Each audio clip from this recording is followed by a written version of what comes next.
Good afternoon mga ka-Kitchenomics! Ako po si Chef Jocelyn De La Rosa. Ngayon, tuturuan ko kayo ng panibagong recipe na swak na pang business this coming summer season. Tara na!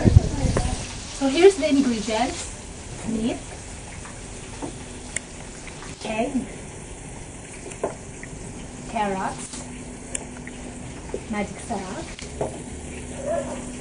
sibuyas, bawang, ketchup, syempre ang cheese, mantika, at ang ating harina. At syempre, para mabuo ang ating burger, kailangan natin ng tinapay.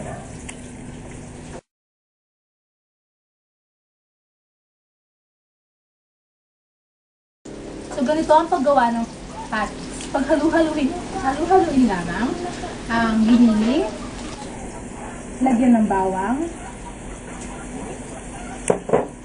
sibuyas,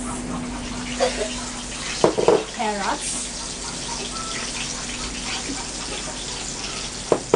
ang harina, at ang ating pampalasa, magic sarap.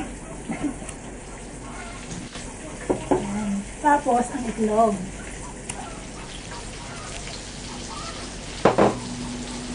Mix lang natin siya.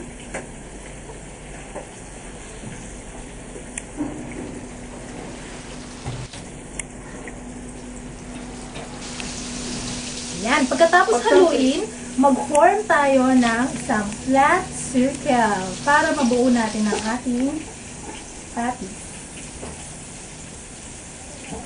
Make sure na yung laki ng patties ay kasing laki na ang ating tinapay. Yan.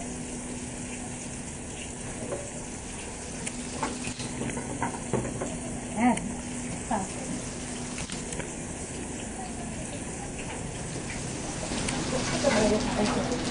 So, ayan, kailangan natin pinatuhin yung ginawa natin patties. Ay, tayo muna kayo. Ay, muna tayo. Lagyan mo ng ketchup. Ayan, luto na ang ating patties. Simulan naman natin ngayon ang pag-prepare ng ating burger. So, una sa lahat, kumuha tayo ng tinapay. Mag-ingat sa paggamit ng kutsilyo. Hiwain natin ang ating tinapay para dito natin ilalagay yung ating sangkap. Ilagay ang patties.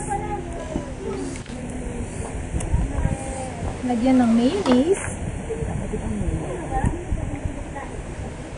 Cut mo na.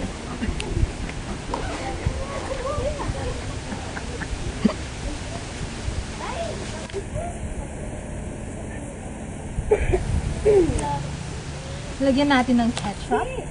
Yeah.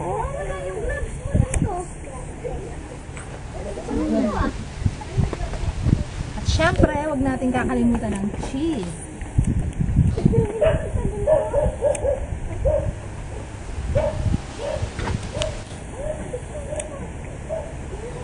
Okay na ang ating burger.